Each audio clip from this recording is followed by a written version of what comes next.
Hubungan percintaan mungkin bisa diibaratkan bagaikan sebuah gading, indah, kuat, dan kokoh. Tapi seperti juga kata pepatah, tak ada gading yang tak retak. Tak ada satu kisah asmara pun yang tanpa persoalan. Begitu juga dengan kisah asmara Marcella Zalianty dengan kekasihnya Abel Arya. Kalau gading retak masih tetap indah, kalau cinta yang sudah retak mungkin berakhir dengan perpisahan. Dan tak ingin berlama-lama menyimpan kesedihan akibat perpisahan.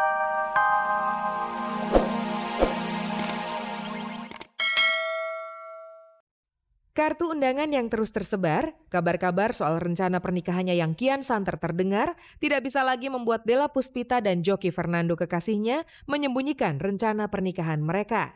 Apalagi pada kartu undangan pernikahan berwarna hijau itu, jelas-jelas terpampang nama dan gambar mesra Della Puspita dan kekasihnya.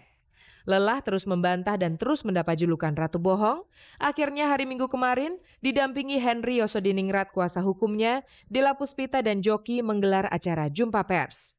Di hadapan sejumlah wartawan, keduanya menjelaskan mengenai rencana pernikahan mereka yang akan digelar pada tanggal 6 Agustus nanti. Memang sengaja saya tidak memberikan komentar lengkap, saya mengambangkan perihal rencana saya untuk menikah dengan Joki tanggal 6 Agustus, tapi kan memang banyak pertimbangan gitu. Dengan alasan kekecewaan terhadap pemberitaan negatif mengenai dirinya, ia memilih untuk bungkam mengenai rencana bahagianya itu. Tidak hanya kepada wartawan, kepada Henry Pasman, orang yang selama ini mengaku sebagai bapak kandungnya, ia pun mengaku tidak memberitahu, apalagi sampai meminta izin untuk menikah. Sampai saat ini, saya tegaskan kembali bahwa Henry Pasman bukan ayah saya. Kalau orang tua saya sudah menyetujui saya, kan nggak mungkin saya minta setuju dari orang lain, apalagi orang tersebut yang selama ini sudah begitu banyak, kalau saya boleh bilang mungkin mengacaukan kehidupan saya. Jika bukan Henry Pasman ataupun Yakumi Sato, orang yang selama ini diakuinya sebagai bapak, lalu siapa yang akan bertindak sebagai wali nikah? Wali itu seharusnya orang tua. Della dan Joki akan melakukan pernikahan secara Islam. Della memberikan kuasa kepada petugas KUA sebagai wali hakim. Nah, itu mungkin menjawab pertanyaan tadi. Dari KUA Bekasi Barat, kalau nggak salah namanya Dr. Andes Pajainal. Mengenai statusnya yang pernah menikah dengan pria asal Malang bernama Boni juga menjadi bahan pertanyaan. Apalagi saat mendaftarkan diri ke KUA Bekasi Barat, ia tidak menyebutkan status pernikahan pertamanya itu. Dengan hadirnya saya di sini, saya tidak mau menambah masalah lagi dalam kehidupan saya, dan saya juga tidak mau istilahnya menambah musuh baru, karena kan setelah saya diskusikan dengan berbagai pihak, termasuk dengan Mas Hendrioso dan juga pihak-pihak yang mungkin pernah Anda beritakan di Malang, mereka semua sepertinya kurang berkenan kalau saya berbicara banyak mengenai soal status apakah pernah menikah ataukah belum menikah, ataukah janda atau masih perawan atau segala macam itu, karena buat mereka bilang ini juga menyangkut masalah privasi mereka juga, dan mereka juga saya rasa punya hak untuk itu gitu. Jadi saya mohon maaf sekali, karena kan sekali lagi saya tidak mau membuat masalah baru dalam kehidupan saya, dan saya juga tidak mau menambah musuh baru. Biarlah yang udah nggak suka sama saya udah, tapi saya berharap tidak bertambah lagi. Oke deh Della, kami ucapkan selamat berbahagia atas rencana pernikahan kamu dan Joki. Semoga berjalan lancar sesuai dengan keinginan.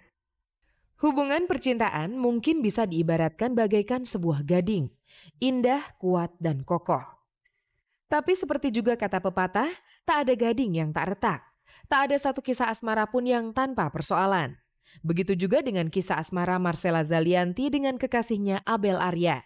Kalau gading retak masih tetap indah, kalau cinta yang sudah retak mungkin berakhir dengan perpisahan.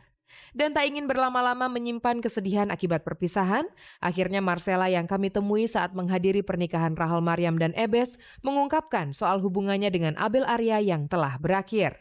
Mencoba untuk masing-masing. Sebenarnya sih nggak penting ya itu sesudah apa sebelum, cuman ya udah emang kita mencoba untuk begitu aja. Begitu banyaknya perbedaan membuat jalan percintaan mereka pun tersendat-sendat.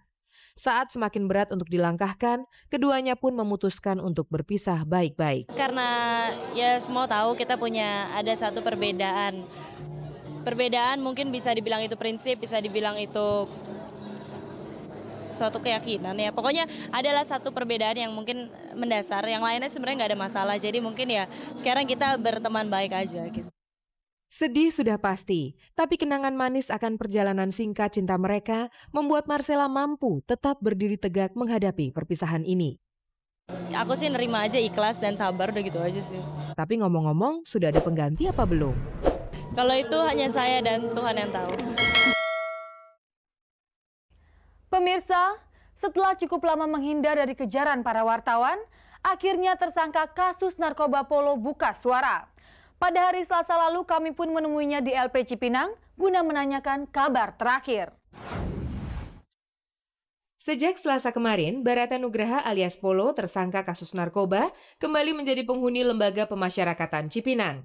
Kalau beberapa waktu yang lalu ia resmi sebagai narapidana, kali ini Polo yang tertangkap tangan saat menggunakan sabu-sabu pada awal Juni lalu menjadi penghuni sementara sampai kasusnya dilimpahkan ke Pengadilan Negeri oleh Kejaksaan Negeri Jakarta Timur. Di hari pertamanya menjadi warga LP Cipinang, kami sempat mengunjunginya. Sayangnya, Polo yang terlihat lebih segar dan bugar tidak bersedia untuk berkomentar tentang pemindahan dirinya itu. Minta maaf aja buat semuanya. Saya belum bisa ngomong apa-apa. Saya masih butuh waktu buat menyesuaikan diri sama teman-teman di sini dulu. Dan mohon doa supaya semuanya berjalan dengan baik. Ia berjanji setelah berhasil menyesuaikan diri di lingkungan LP Cipinang yang sudah 2 tahun ia tinggalkan itu, ia akan bercerita mengenai pengalaman buruknya itu kepada kami. Ya, nanti deh kita cerita banyak. Oke deh. Saya baru datang soalnya. Sosialisasi nih Mas. Amin. Berikut pernyataan Kepala Kejaksaan Jakarta Timur, Fitra Sani SH, yang memproses pemindahan Polo dari tahanan Polda Metro Jaya ke Lembaga Pemasyarakatan Cipinang. Setelah kita teliti, benar dia namanya Polo, dalam keadaan fisiknya sehat ya. Kita lanjutkan penahanannya ke LP Cipinang. Menurut Fitra Sani SH, sebelum dipindahkan ke LP Cipinang, Polo telah melalui berbagai pemeriksaan kesehatan untuk memastikan kalau dirinya sehat walafiat dan siap menjalani proses persidangan. Kondisi fisik Polo secara kita lihat ya sehat, gemuk dia. Walaupun dia bilang saya memang masuk sudah gemuk. Rencananya dalam minggu ini kasus Polo akan dilimpahkan oleh Kejaksaan Negeri Jakarta Timur ke Pengadilan Negeri. Kapan akan disidangkan? Yang jelas Kejaksaan masih menunggu keputusan dari pengadilan. Nanti kita tunggu dari penetapan hakim, kita juga belum tahu siapa yang menjadi majelis hakimnya, siapa yang pegang, kita belum tahu.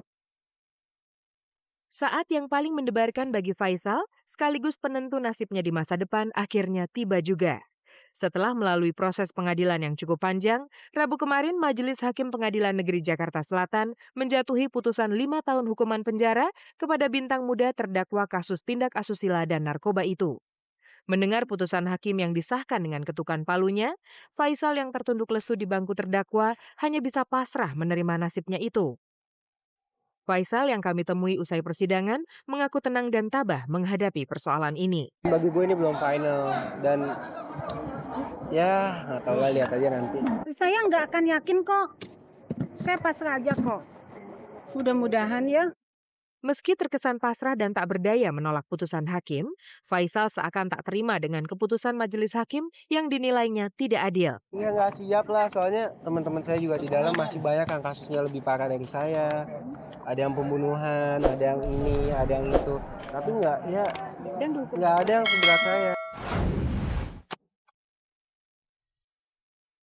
Haru dan bahagia dirasakan Rido Sleng saat ia menyaksikan kelahiran putra keduanya pada hari Selasa 27 Juli lalu di Rumah Sakit Pondok Indah, Jakarta Selatan.